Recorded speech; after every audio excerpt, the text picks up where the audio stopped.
What's special about customer stories is, number one, they're unique by default. Your competitors can take your features, they can take your branding, your design, they can even poach your people, but the thing that they can't take away is the successes you've earned for your clients or help them achieve. So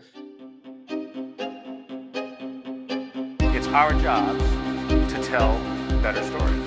And always remember, it's the risk takers that are rewarded. People are sick and tired of being marketed to, and they're sick and tired of being sold. The single biggest story today in sales and marketing is how our customers are buying differently. Hello, Joel, and welcome to the SaaS Growth Hub podcast. How are you today? doing good. I'm staying warm. I'm up early. My kids were running around on our hardwood just this morning, chasing each other around. So I got an early wake up call, and I'm feeling good. I'm excited to chat. That's awesome. Fantastic. Right. So we are here today to talk about your kind of bread and butter. And that is customer stories or customer case studies. Which term do you prefer?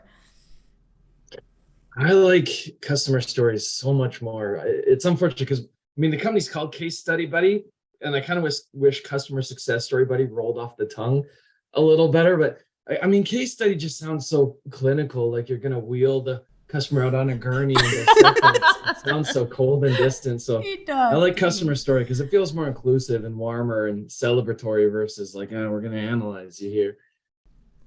That's an excellent question. Okay. All right, we're going to stick with the customer story then. Let's try. I probably won't remember, but we'll try. Yeah.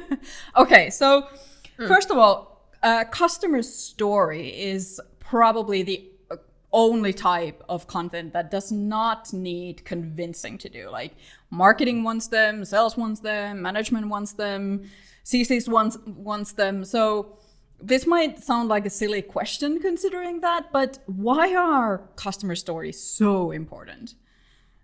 Yeah, they're really important for a number of different reasons. I think number one, when you look at just the full spectrum of what they can do for you, they're really unique in that way. You can have a really great blog post that gets chopped up into different bits and what have you, but what's special about customer stories is, number one, they're unique by default. Your competitors can take your features, they can take your branding, your design, they can even poach your people, but the thing that they can't take away is the successes you've earned for your clients or help them achieve. So they're unique by default, they're uniquely yours, but they're also these full funnel or entire buyer journey assets. They can be used everywhere across that journey, from awareness and lead generation through to kind of nurturing those leads and showing them the opportunities in front of them. They can be used to help close deals and convince different people who sit on buyers boards of the efficacy of your solution, or demonstrate that they're making a safe choice and that there are good things to come, or that others have trusted you similarly. They can also be used beyond that, though. They can be used for upselling and cross-selling. They can be used for retention. They can be even used to win back lost leads for sales, a way of reaching out organically again and recreating interest. So they have this massive utility. They have this huge sort of unique factor, this massive utility.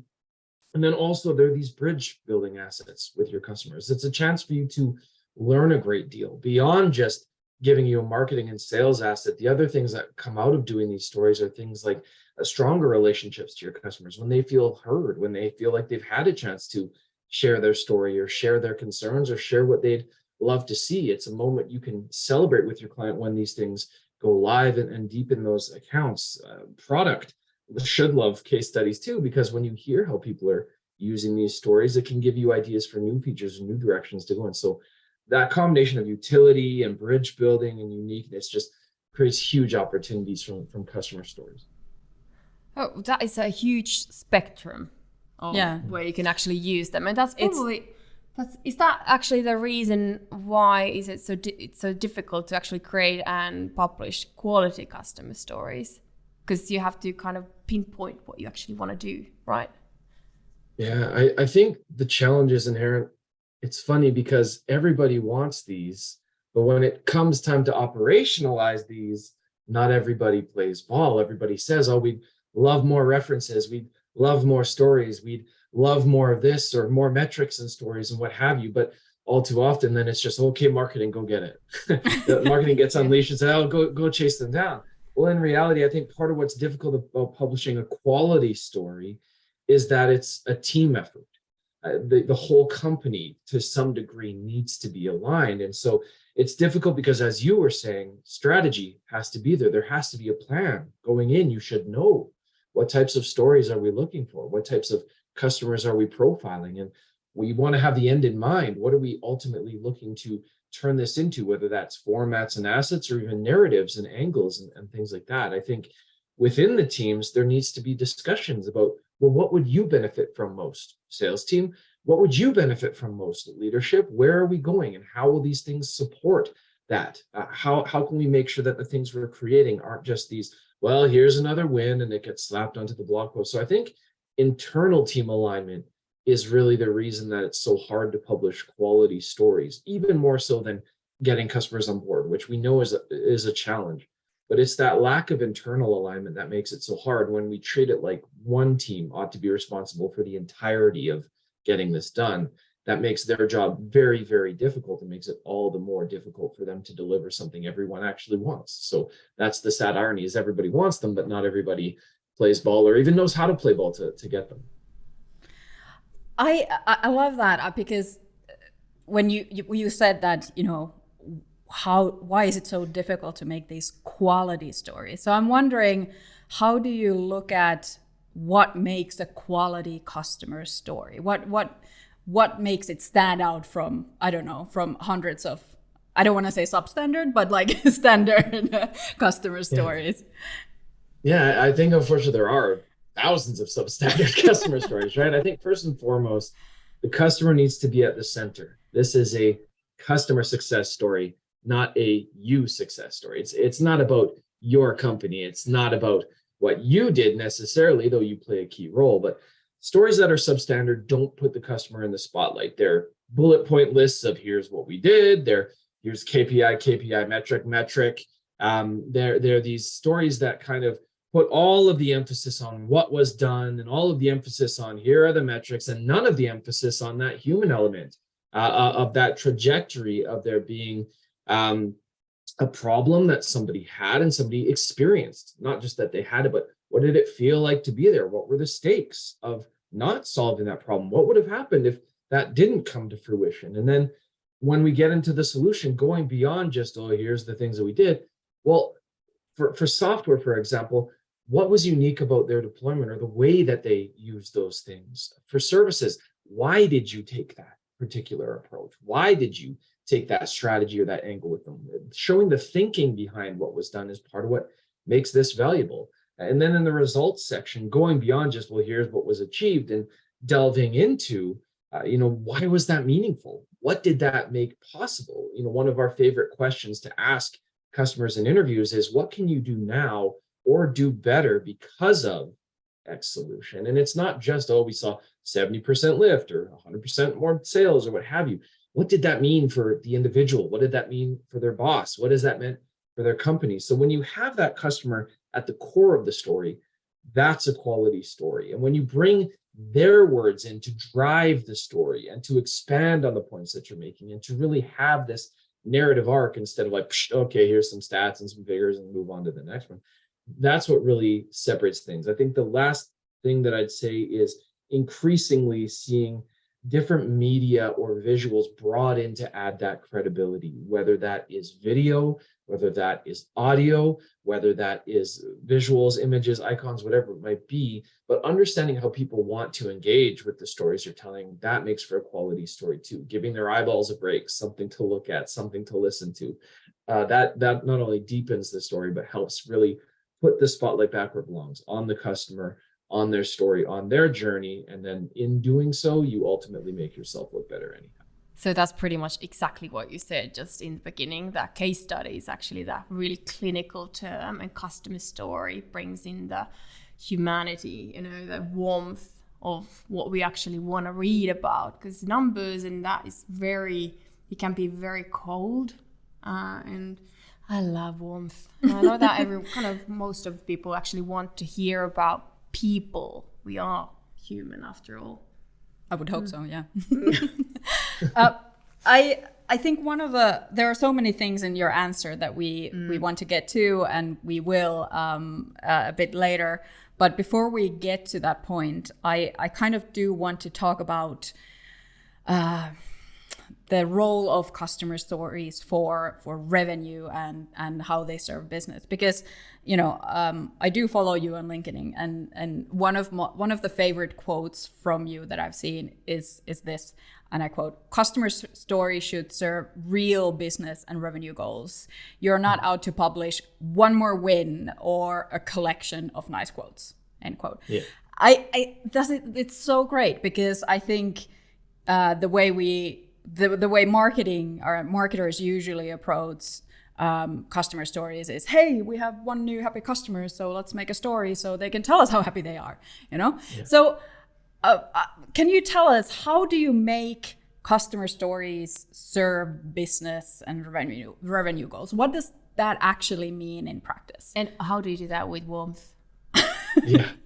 So I think it starts by identifying what those goals even are, which is a step most companies don't even take. We call them coverage gaps. And that is, what are the types of stories that will support the goals that you have? What are the types of stories? What are the narratives or the different goals that you have? And it's not ultimately all going to be about you, but what are some of these things? And when we look at examples out in the wild, for example, there are different types of stories that can serve different business or revenue goals. So for example, a switcher type of story, someone who was on a previous platform and now switched to you. That's its own kind of story that supports its own kind of revenue goal. You can use that in comparison pages, ad campaigns, on your site, lots of different ways to showcase why you might be a better solution for a different audience or a particular market.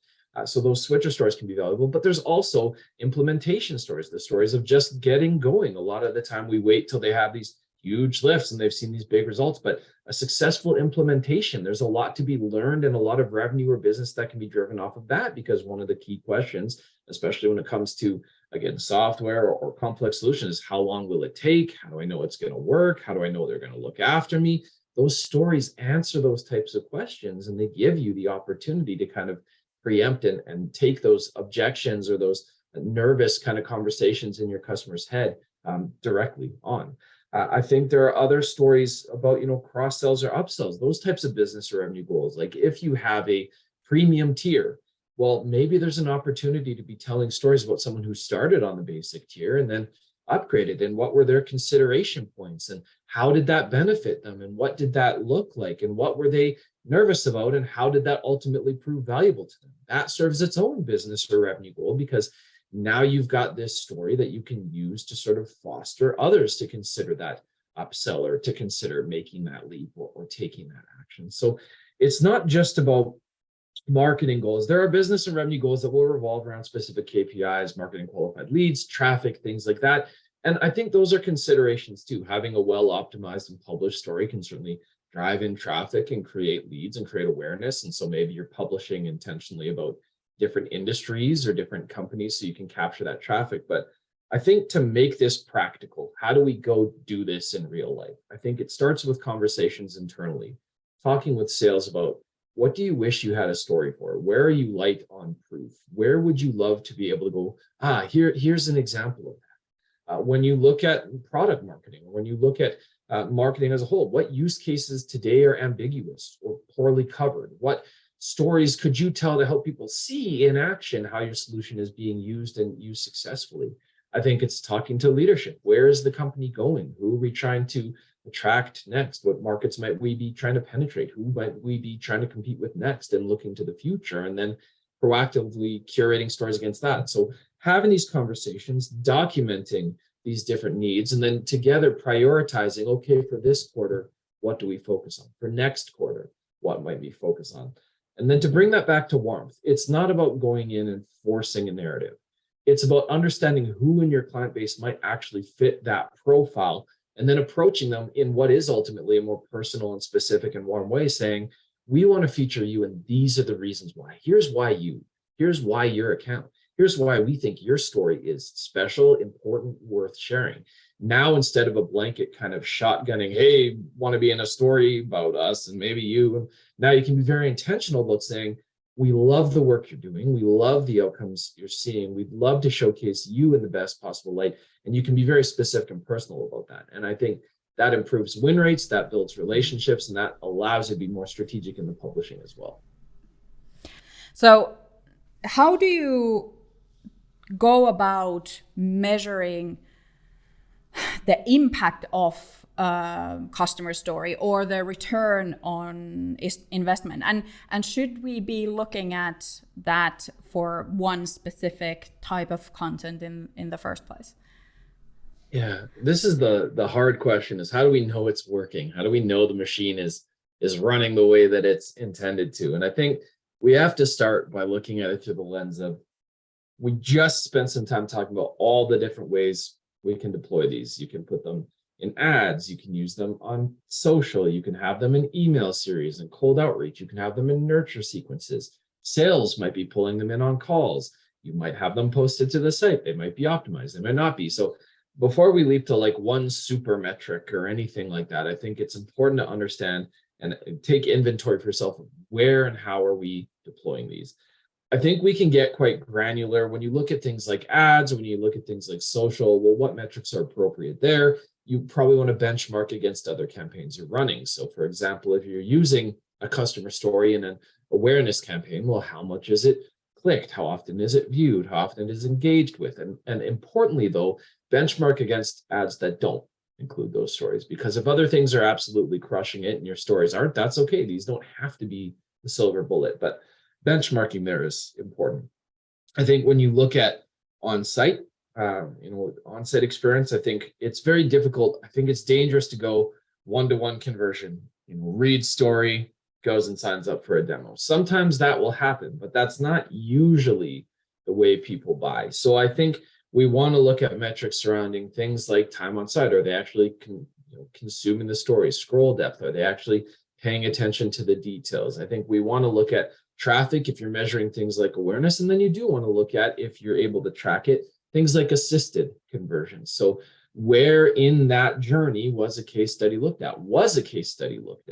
One of our clients sort of looked at that metric and looked at the whole ecosystem across the buyer's journey and found that across a subset of 12 stories, 2.3 million in new annual recurring revenue was influenced by case studies. They were part of that journey.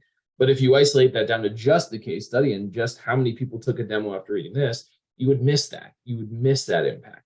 I think one of the most nebulous ways to measure impact, but an important one nonetheless, and I can't take credit for it. I saw someone talking about this elsewhere, but in sales, that's the tricky one because it's so anecdotal. It's like, are these working? Are these not working? Do you like them? And you can kind of get a temperature check. You can get this emotional sales like, yeah, I like the stories. They're great. I'm using them. And that feels like a win, but it's not very granular. And so one way I've heard of late, a better way of measuring the impact is kind of gauging their confidence in their close rates, getting them to benchmark before having stories. When you see this issue or when you're talking to this type of prospect, how confidently do you feel you'll close the deal, or when this objection comes up, and kind of creating a benchmark for that. And then once you've deployed stories for some time period, whether it's a quarter or what have you, come back and say, how confident are you now? And having that kind of puts some sort of number to, is confidence in close rates growing? Do they feel more confident when they have these conversations that they'll be able to address them? So in terms of measuring the impact, it does come down to the channel. Again, things like cold outreach. How did the cold outreach series with customer quotes or customer stories in them compare to those that don't? How do they compare to each other? A lot of comparisons and benchmarking, but start the conversation by thinking, where are we deploying these in the first place, and avoid situations where you're just looking for a very one-to-one, because almost no content actually converts that way. All right, can you, it's really, really enlightening. Can we actually move to the really hot potato in my world? How do you actually get the yes to actually make the case study or customer story? Because that can be sometimes super hard for multiple reasons. Yeah, for many reasons. It's the most common pain point we hear when every company of all sizes, there's two camps. Either you're struggling to get buy-in and that's your big issue, or you're not struggling to get buy-in and your challenge is now keeping up with all of the stories that you've been tasked with producing. It tends to be very dynamic. So on the buy-in side, we've already talked about what I think is a really important thing that underlies that, and that's that internal alignment. And you can't skip that. Going in with a plan, having a goal, knowing who you're asking. I think to just quickly add to that, a couple of things that become really important are defining what does a win actually look like? What is our shared criteria? So that when marketing goes to sales or to CSMs and says, can you ask this account? And sales says, no, they're not ready yet, or the results will be better later. You have a kind of shared criteria to go, no, now is the time to ask. We're not going to allow you to deflect infinitely. So defining what a win looks like, defining, what and when and how you ask, that's really important. And so let's talk about the ask itself. When you hear no, what you're normally hearing a response to is maybe fear of what will be shared, how will I be presented, fear of what will be disclosed and how will it be disclosed. So the first thing you need to counter when trying to get buy-in is fear. And the way you counter fear is by showing them that there's a process and giving them control. So letting them know, hey, you're going to have the opportunity to review a draft before anything goes live. You're going to have total power over what gets shared and how it gets shared, and nothing goes live without your approval. We make sure that's communicated all of the time. The other thing you might hear no is because there's this inconvenience factor. They're thinking, how long is this going to take? How are they going to make sure that this doesn't bleed? I don't have hours of time. We have to remember our customers are as busy as we are, sometimes more so. So when you face that sort of fear of inconvenience, you want to preempt that by showing them there's a plan and saying, these are the steps involved. Here's exactly what you're going to be asked to do. Here's exactly how long we anticipate it taking. And here's exactly the deadline that we believe, if you took part, we'd be able to publish or we're angling towards. And by showing them that there's a carefully considered plan, by showing them things like, here's some of the questions that you may be asked, you can take that whole ambiguity around how long will this take and all of that, and really counter that. And the next thing that you might hear and know is, well, what's in it for me? And I think because people have become so used to case studies being so self-serving, being case studies, being here we are, we're so great. That's what we're really looking for. Okay, well, how can we show them that there's a benefit in this for them? And there are different ways to come at that. Sometimes it's just a thank you, or sometimes it's just making sure that they see that they're going to be presented in the best possible light, showing them we'd love to celebrate the work you're doing. We're going to make sure we include some details on your company and your work and make you as an individual look great. Other times it is actual incentives, and you have to be careful when you're dealing in incentives. At least over in the US, there's whole regulations around if you incentivize a story, you have to disclose and so on and so forth. But that's not the only thing. You want to be mindful of not feeling like a bribe, like, hey, say nice things about us and we'll pay you some money. So establishing a little bit of an incentive, though, can be, whether it's personal, just it can be as simple as buying them a coffee for their time or giving them a small gift as thanks. We've seen people map out different kind of awards for different milestones within the case study process. So, hey, if this gets to the interview stage, we'll make this donation to this cause you care about. If this gets to the publishing stage, there'll be this kind of reward. And then if you share it after, there'll be this kind of reward. So there are a lot of creative ways to come at it, but showing them there's a benefit in it for them, whether that's visibility, whether that's a link on the site, whether that's a coffee gift card, it'll vary depending on who your customers are and what they care about and how high the hurdles. But countering fear, countering inconvenience, and countering this what's in it for me, that's really key to getting that buy-in. I think the last thing I'll say on this is when you make the ask, we already discussed this a little bit, but be specific. Why them? Why their story? Why are you asking them? Make that a very personal ask. Give it a deadline so that they can't just deflect indefinitely. Give it a soft deadline. And then send along a sample. So show them that other people have taken part and it's a beautiful kind of final product. And then give them something like a pitch packet that lays out the steps and disambiguates. And that's a real great way to kind of just prime them to take part. Are there differences in the ask between if you're doing the ask internally? So if you're a marketer and you have to ask sales or customer success, can we do a case study or a customer story on this account? Versus if we or sales or customer success then goes to the customer. So you talked about those three different fears, and I assume that they both apply to both of them, but I was wondering if there are differences in what you need to consider between those. In an ideal world, the person making the ask is the person most familiar to the customer.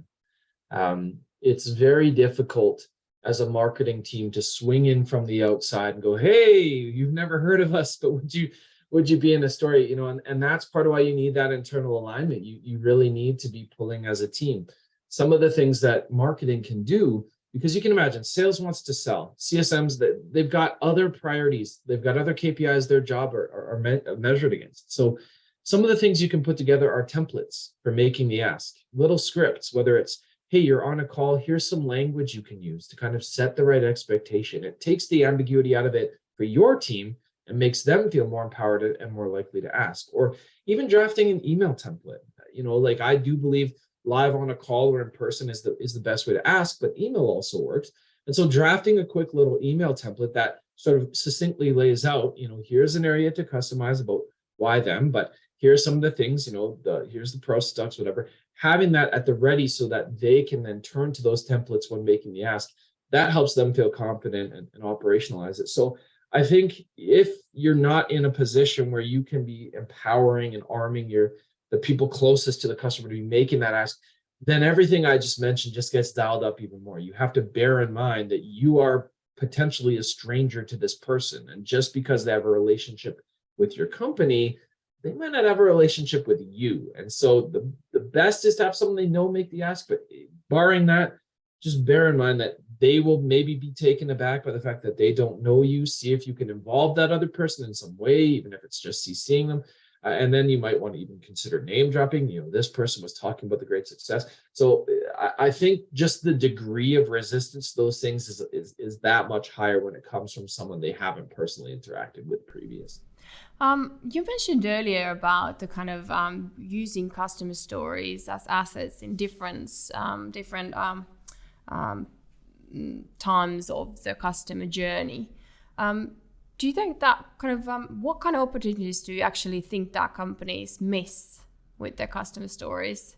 Because that might not actually, because in my opinion, not my opinion, but my experience, companies tend to think that it's just the kind of that one thing that will notch them over the edge, you know, that's the one little thing, that extra push that they need to purchase. We'll write it, we'll publish it, and that's it. Yeah. Yeah, I think one of the biggest mistakes is publishing that story one way, in one place, one time, and then calling it a day.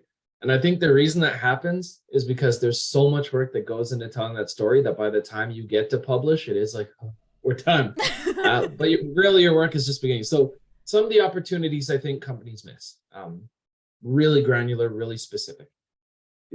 Typically, the heuristic a lot of companies have or should have is, at minimum, I think you want a long thing, a short thing, and some sort of video. And here's why.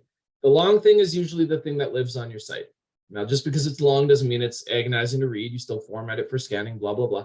That's the most detailed cornerstone version of the piece. It's where the most customer quotes go in, the most details about the engagement are covered. You want to have something like that because for those buyers who are really skeptical or very interested in the full depth of the story, that serves them. The short thing is usually a one sheet type of asset. And the reason you want something like that is infinitely better for a sales team than a huge thud giant piece. When they're having these quick conversations, a slide deck or a one sheet, something very fast, even a succinct set of bullets on the story in that environment is more appropriate because it's something they're speaking to. If they're on a sales call and they bring up this huge post and start reading it line by line, there's no one on the planet that wants to sit through that experience. It's horrible, right? So a very succinct version gives you the opportunity to kind of deploy the story in these other environments in a more successful way. A video is the ideal, right? Ideally, you're able to record some sort of video testimonial interaction. Well, why is that the ideal? Because no other medium lets you see their face, hear their voice, look at their body language. It is the ultimate stamp of credibility that they were on camera and took part, but it's not always tenable. But there is a type of video that is often very tenable, even when that isn't, and that's the audiogram.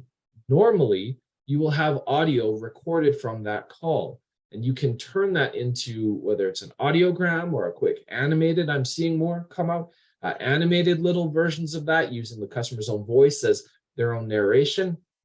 But the reason for having a video is because, again, you get that credibility. It's in their own voice, and you can either see them or see their story. But it also just opens up this whole other dimension of marketing opportunities. You can deploy videos in ads. You can share them on social in a different way. They play really nicely in places like Instagram or LinkedIn. So I think those are some opportunities that are missed more often than not. The last one that I think should be more popular, because it is such a quick lift, we call it a Q&A style blog post, but it's literally taking the transfer from that call, clean it up, give it a nice intro, give it a nice outro, and have it be an interview with X from Y about Z. And that is a great sort of piece to have, that the quotes that got left on the cutting room floor for other pieces, they can all potentially live in there. It gives you some blog content that now you've got something that feels very personal and celebratory, and is not a gigantic lift once you've already done that core story. So I think there are loads of opportunities and ways to deploy. I mean, we've identified over 100 different sort of small environments, from email signatures to LinkedIn carousels and beyond. But if you need somewhere to start, I would look at a long thing, a short thing, and a video. And at bare minimum, if you have those things, you've got a world of opportunities to sort of repurpose and put that out there. Can you walk us through your process for creating customer stories? And I know, this is a big question, and there are a lot of stages to creating this, so we can break this down a bit. So can you first walk us through what happens, before you start interviewing for a customer story? Yeah. Before a client ever gets on the call, the most important thing is to set the right expectation, to make sure that they come in knowing what will be sort of produced at the end of this. That's really important, because you don't want to go through the process and then not be able to use any of it. You want to make sure that they're comfortable and that they come ready to talk about their story in a meaningful way. One of the most important things that we work with our clients to do is seed the metrics to them. Make sure that they know, hey, we plan to ask you if you're comfortable talking about them. We plan to ask you about these specific numbers. And when you share that ahead of a call, it's homework. It feels urgent. They want to look smart. They want to come prepared. When you wait till you're on the call, they might not have any of that stuff. And if you wait till after the call, they might not go get it for you. So seeding them the metrics ahead of the call, letting them know the specifics of their story that you want to be able to talk about, that helps them come prepared. That helps them feel confident. Prior to that, there's other things that happen, like legal release. I'm a big believer you want to secure that as early in the process as possible, because, again, you don't want to go through the whole process of capturing the story and then legal goes, nope, and game over. That's a lot of wasted time and money and energy built up in assets. So prior to ever getting on a call, the expectation's been set, the ask has been made, legal release has been achieved, they've seeded some metrics, they now know what they need to turn up for this call, ready to do. They know if it's video, they know what formats, they're as prepared as they can be without overwhelming them in the process. During the interview, our goal is to transform them into a storyteller. That is our primary goal. We need to ask questions that don't feel like an interrogation, that don't feel like we're reading them off a sheet of the 10 best questions for case studies. Like, you don't need a better question set, you need a better interviewer. That's really the truth of getting these done. But our job there is to ask them open-ended questions, listen very intently, and then the art of the follow-up. Oh, tell me more about that. What made that so difficult or so frustrating? What did that look like in practice? Some of these questions that kind of get them expanding on inevitably, sometimes the one-liners that they'll give you, they'll have the opposite problem to me, where I tend to say a lot and people tend to say very little. But during the call, that's our job. Post-call, it's all about velocity and speed. We now have to move as quickly as possible to translate that story into assets. With case studies, velocity is everything. The longer it takes to get them a draft, the longer it takes for them to see the outcome, the less and less interested they'll be in taking part, and the more and more likely you will lose the story entirely. So from there, for us, that's where it moves. If we're doing video, it moves into the post-production phase immediately. The editor starts working off of the brief. I should have mentioned that earlier. I guess we have really strategic briefs that outline what are the goals for the story, what is the coverage gap that we are looking to fill, who are we trying to appeal to with this story, what metrics are we angling for. We have briefs that make sure everyone, from our interviewer to our writer to our editor and so on, everyone's on the same page from a narrative standpoint in terms of what we're going for. So post-production, we move as fast as we can. We get our clients sign off first to make sure they're comfortable with the story and that it serves that business or revenue goal. And then we get the customer sign off, make sure they're happy with how they're presented, make sure that everything makes them feel good and feel confident about the story. And then it moves into design. And so that's where, again, turning it into these final polished assets so that they're ready to go live. So that is kind of the high level. There's all kinds of little in the weeds things happening in the writing and in the editing and so on and so forth. But from a high level, that's really what it looks like. And key to all of that, I'll say again, velocity. You need to be able to move fast. Having 10 internal stakeholders review a draft is suicide. And if you're doing that, you're not a smart company. If the AE and the CSM and the CEO and the marketer and the sales all need to review this thing, you're dead. You're screwed. It will take way too long. You got way too many conflicting opinions. Internally as a company, you need to nominate one person to own this. And when it comes in, they can collate the feedback if there's a small number of stakeholders who really do need to see it. But you need to keep that light, you need to keep that lean, and you need to move fast.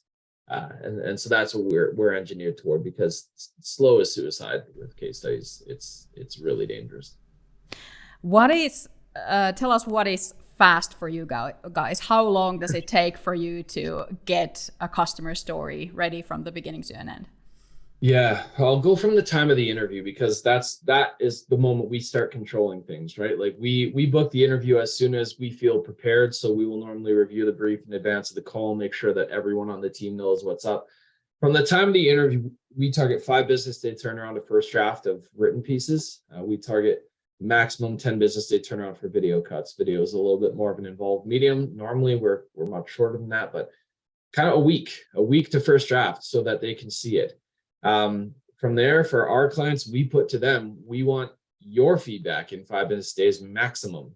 Ideally 48 hours is the way we put it to them. Because again, you have to think of it behind the scenes. Your customer is sitting there going, that was great. Okay, all right. And they put her off into the woods, right? So you kind of have to move quickly there. You want to do things to keep them engaged through the process as it's going through these other stages. You want to be sending things like thank you emails, and we really love this or that, finding ways to keep them engaged.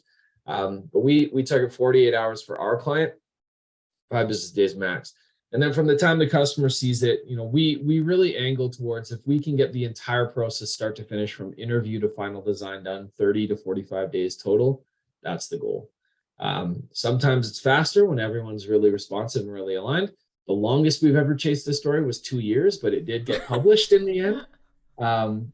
But speed is everything. So yeah, we try to move as fast as humanly possible. I would love next day turnaround if we had the team to do it, right? It's just, that's a really, really high bar to hit. What has been the quickest turnaround you've had? From start to finish, we had a story done in 4 days. Everybody approved, wow. Everything done, all the design complete. That, those are extenuating circumstances. I mean, that is really everybody hustling. And to make that possible, if you're going, oh, we would love to hit that kind of timeline. To make that work, you need to have the right expectations set at the beginning for the client, for your team, in terms of what the story is going to be. You have to have the resources available to produce. And then that customer has to be so confident. You have to have built up the right expectation and build up their confidence so much to the point that you get them a draft, you've nailed the story, you presented them exactly how they expected to be presented. And they go, yep. And then you're off to design. So expectation setting and controlling that process and having a process in the first place, that's the only way that's possible. To wing it, it's never going to happen. It would be a fluke to, maybe if you're a really tiny company and they're like your favorite customer in the world, and it's like your uncle or something like that, like, okay. But in the real world, that's really an exceptional timeline, because there's a lot of different people that normally have to look at this or touch it, or, a lot of moving parts. Well, considering this moving parts issue, is it possible to scale the process? I mean, you guys have obviously done it to an extent. How do you advise other people to start scaling it? Yeah, to scale the process, I think go back to some of the things we talked about. Begin with the end in mind. Know what you are shooting towards. Spend time before you ever get a customer involved. Rally the troops and spend time defining what are our goals, what are our coverage gaps, who owns what parts of this process and how do we empower them? So what templates or guidelines or SOPs do we need to stand up to have everybody aware and everyone on the same page? Everyone should be able to describe, not necessarily right away, but everyone should be able to define, this is what the process looks like. They should be able to know, for our company, this is who does what, this is how long it's supposed to take, this is how fast I need to have my feedback in. So you need that internal alignment, that internal clarity. That is really key to scaling. I think the other part of scaling is the part that you don't necessarily immediately directly control, and that's customers willing to take part. You need to have the other half of the equation. If you have a great, internal alignment, but can't get buy-in, then you've got a great machine with no wheels. So the car needs some wheels.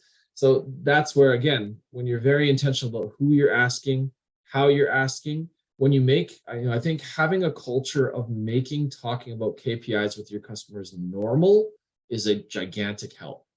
If the only time you ever talk about ROI or the metrics or the outcomes with your clients is when you're asking them for a story, that's a big mistake. You should care about that throughout the entire relationship. And it's shocking how rare it is that companies actually do. They have conversations about what else they want to sell people. They have conversations when an issue arises, but they rarely have conversations just to say, how are we tracking against the goals you told us you had when you onboarded? And so I think that's a key part of scaling this up too, is trying to work together as a team to create a culture where talking about KPIs with the customer is normal and feels normal, feels like an extension of the relationship. I think we're starting to see all of this get more sophisticated with the emergence of the customer marketing role.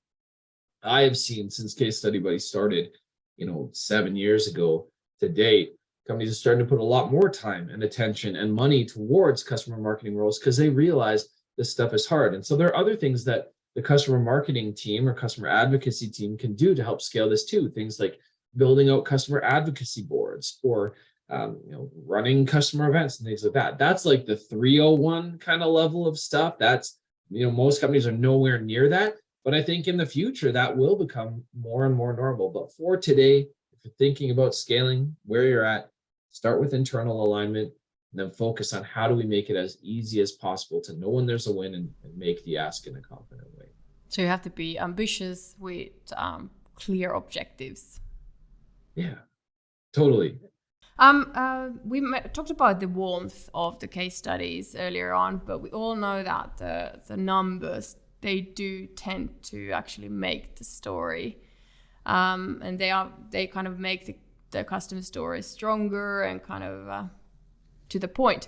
But sometimes, and this is probably the case majority of the times, it's super hard to get those numbers from the actual interviews. So do you have any kind of idea how you can actually get around this? And are we actually too focused on getting these numbers? Can we still actually build a compelling case story or customer story without them? Yeah, I think absolutely you can. I think some of the things we've discussed make it more likely you will get numbers, seeding them ahead of time, talking about KPIs normal, looking for proxies. So when a customer shares, it's saving us lots of time. Well, can you ask them, well, how much money might it cost to hire someone to fill that role and things like that. There are other ways to get numbers, but I think a really important thing to learn is that you don't need necessarily to have a big, sexy metric to have a really compelling story. Some great stories have no numbers associated. Sometimes it's about the relationship. It's about how you showed up for them. So for example, we've seen companies publishing stories now almost in a retrospective about the pandemic and the way they showed up for their customers through that time period. That was a time where the whole world was changing. People were going remote, budgets were uncertain, and all of this.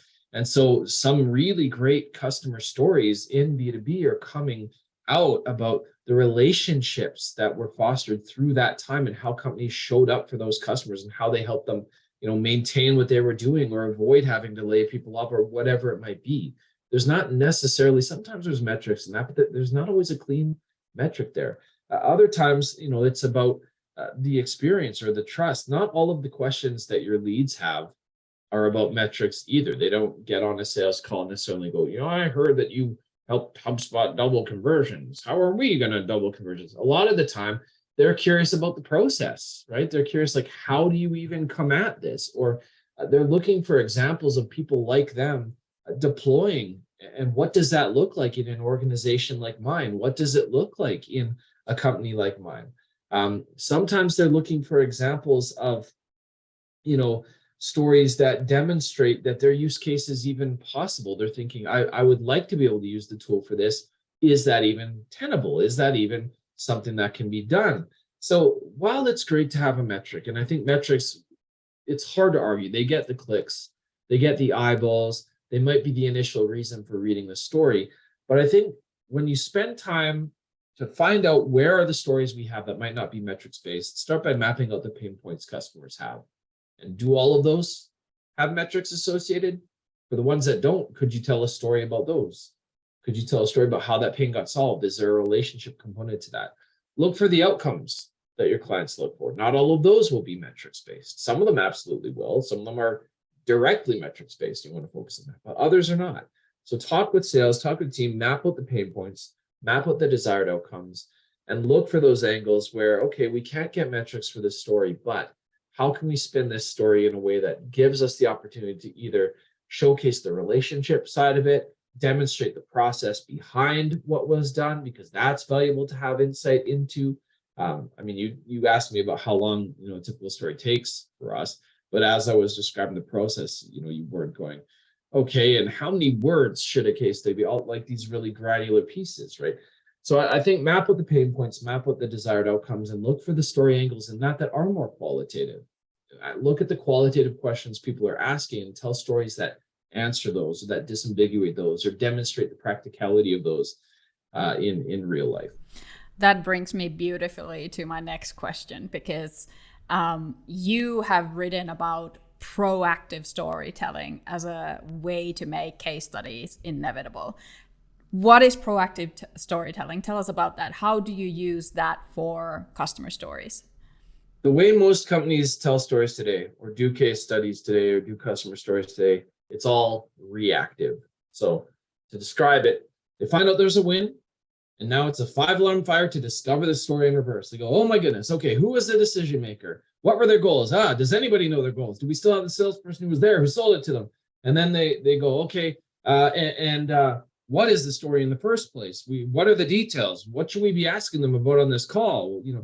So there's this race to discover everything in reverse, even though that customer may have been with you for years. All of this knowledge lives in pockets and places. Some of it's never documented. Some of it should have been documented. So my goal, what I'm passionate about, what I see an opportunity for the future for, is proactive storytelling, which is documenting the story as it's actually happened.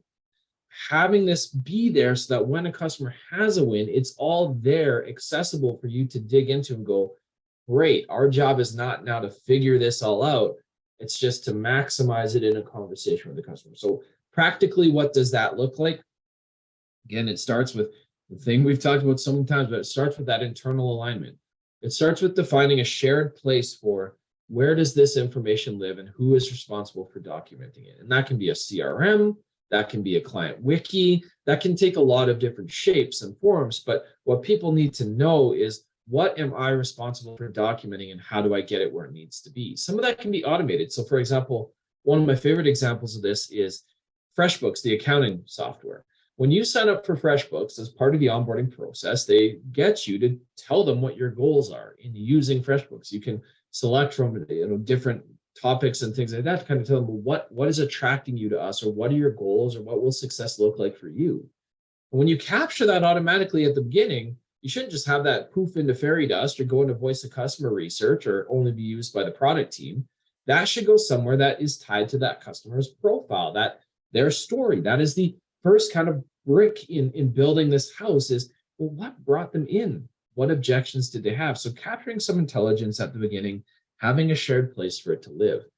As the relationship grows and matures, getting that information about the account out of the person tied to that account's head and into, again, a place that it's shared, whether that's through internal interviews, whether, again, that's a CRM, but having a place for that to go becomes really valuable, because you can start to see in one shared place how this account is evolving.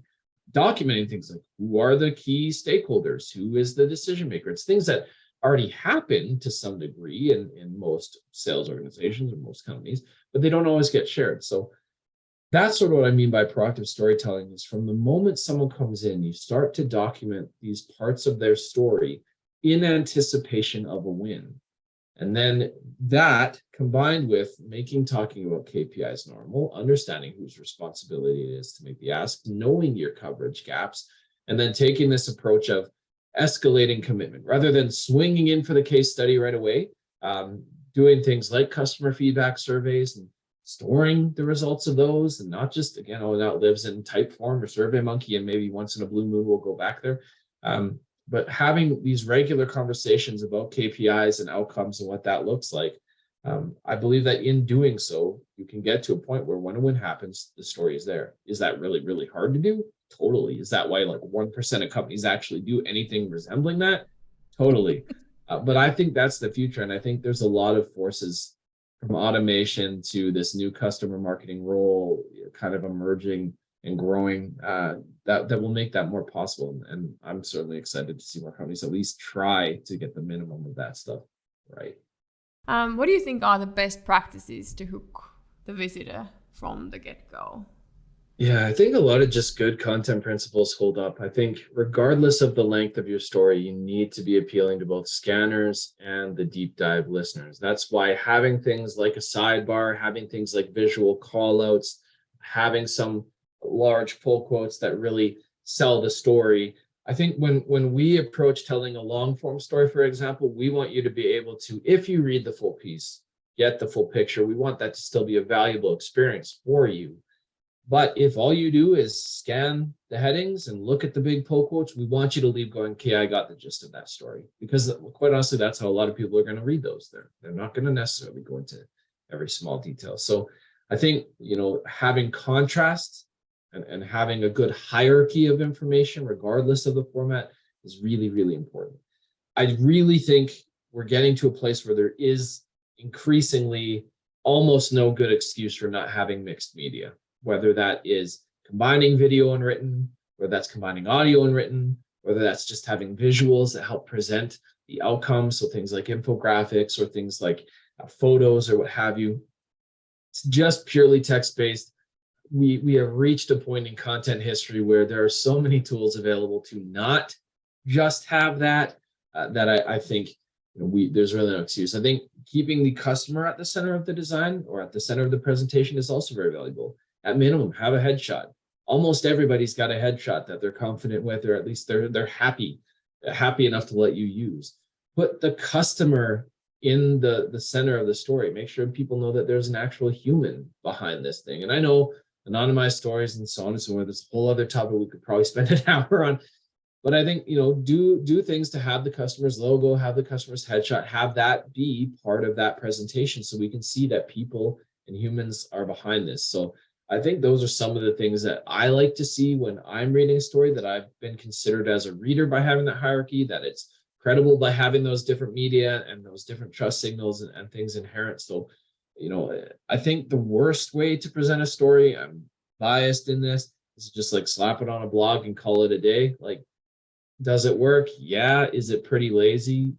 For sure. There are aspects to a case study like those sidebars, jump links, things like that don't always play nice in the average blog format. So I think it does deserve its own kind of love and attention. And I wish more companies would do it, but I also understand it because we ourselves are just now finally getting like a nice looking HTML version rather than like relegating everything to a PDF.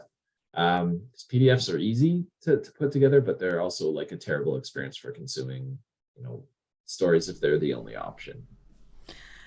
Okay, Joel, this has been super valuable and super educational for us, and I'm sure everybody who's listening. And we have so many questions we would still want to ask you, but we need to wrap this up for now. So we only have our kind of final fast 5 segment, rapid fire round questions left. So 5 very simple questions and 5 quick, simple answers. Are you ready?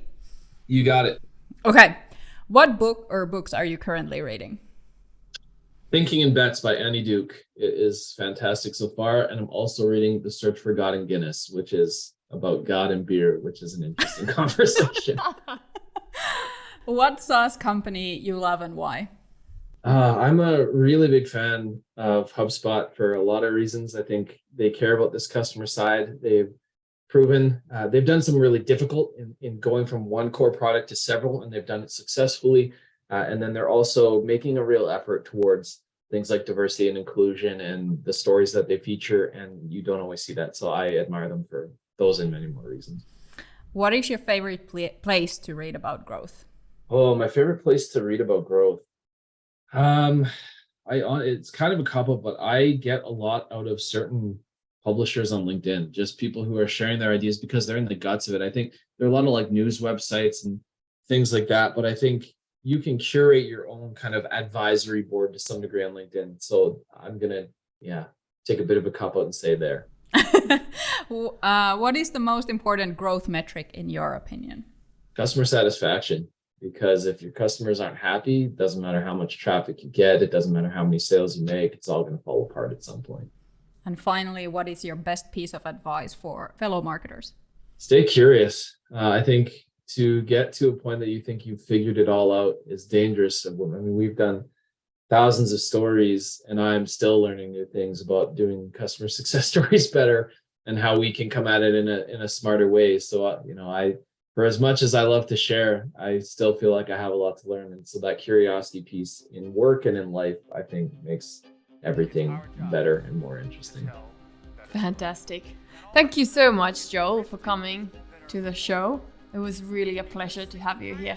Yeah, thank you so much for having me. It's always fun to chat and always fun to share. And you had really great questions. I feel like we got to cover a lot of ground. We did cover a lot of ground. Thank you so much. That's it. Thanks everyone for listening. We hope you enjoyed it. Let's keep the conversation going on Twitter at SaaS Growth Hub or LinkedIn at the SaaS Growth Hub podcast. And if you don't want to miss the next episode, make sure you subscribe to the Growth Hub on Apple Podcasts, Spotify, SoundCloud, or right here on YouTube.